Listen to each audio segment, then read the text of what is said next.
Hello, Megan. All right. Saw your updates looking really good. Let me see. Oh, I'm trying to figure out when it comes to shading and highlighting of the face and hair. Okay. Did you take a look at those techniques that the tutorials and videos that I had posted in the announcement area? If not, go ahead and take a look at those because they're pretty interesting. Looks like you found a brush tool that you like. I found this guy. I know this guy, the Rasta guy. He's excellent, excellent illustrator, and I think that I've watched his videos, and I think that sometimes I think that he could probably stand to a little bit more narrative describing. He describes what he's doing, but doesn't do a great job describing why he's doing it. But nonetheless, this is a really great tutorial. And I want you to keep this in your favorites because a lot of the techniques covered in this tutorial we're going to be using in our upcoming postage stamp assignment, which is our last assignment of the course. So it's a great one and you're going to love it. So just keep that in mind. So keep that someplace near and dear so you can refer to that as we move forward in the class. All right, that said, let's go ahead and jump over to your work. Yeah, let's just go ahead and jump right over. Here we are. So we've got the new poster design. Good job adding the face. I think that the character, the shape implies this really interesting movement. I honestly think we could use more shadow and highlight areas in the garment itself. I think that we could use more detail in the arm areas and then start to figure out how to add or start to add shadow and highlight areas to the skin itself. And again, take a look at those videos and those tutorials in the announcement material. It's just a wonderful way of adding shadow and highlight without using gradients or other kind of raster techniques that involve pixels. And gradients and drop shadows, even though we are in Illustrator, they do involve pixels. So just take those techniques are really super innovative and they make a lot of sense.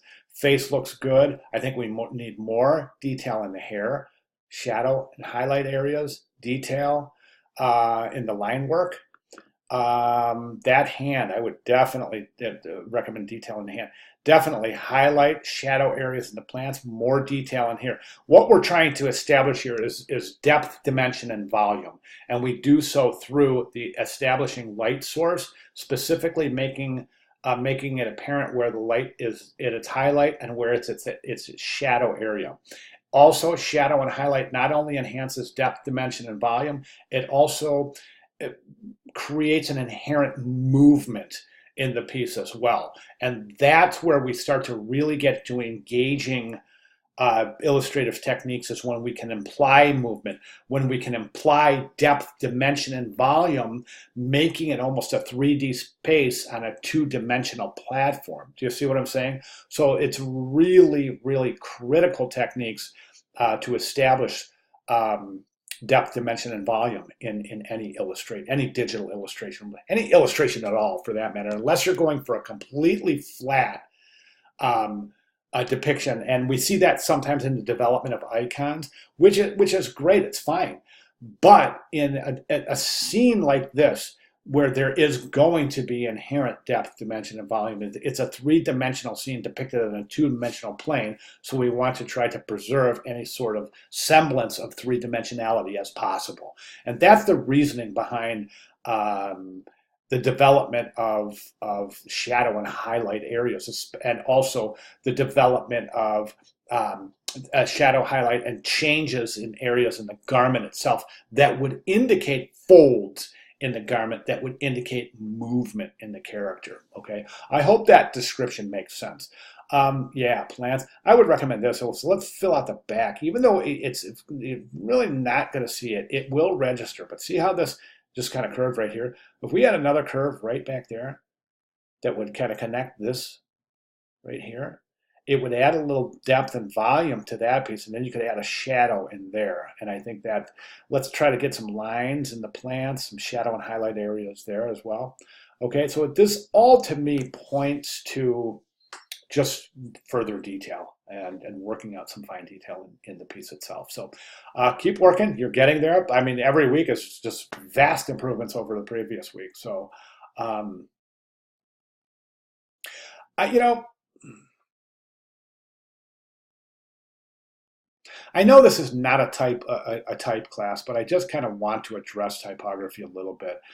I'm not crazy. I love this effect right here. I love the fact that she's partially covering up, overlapping the title area. I think that's really neat. And again, that does add a little bit of dimension and definitely adds depth in that area. This configuration here and here, I'm not real sure. I think we're a little, the balance is a little top heavy in terms of typography. So I might consider using this area down here to establish some typography. One of the issues that I'm seeing is that right now the way this is configured is you're saying, okay, so the viewer, there could be some confusion, all right? So right now you're asking the viewer to do this. You're asking the viewer to jump the illustration. So it says jumpsuit. So you're asking the viewer to say, okay, continue across the illustration on that page. But then that said, this doesn't continue across the page. So you're kind of training the viewer to jump across the illustration to continue the type, but that doesn't make sense here because it only jumps right here. The rest moves down, okay? The other issue is that the viewer could potentially look at this and read down on each side, read these as columns. And so they're reading Nana Max, jump our back and better than ever, suits coming May 2018, or 2018. Do you see what I'm saying? So I want you to work out that those issues and redistribute the type. I would recommend using some of the bottom area of the type, of the composition to establish that typographic elements here and here, okay? And that'll also redistribute the weight quite effectively. All right, so really fantastic job, great progress. And if you have any questions at all, please let me know, and I'll be glad to make any needed clarifications. All right, thank you very much.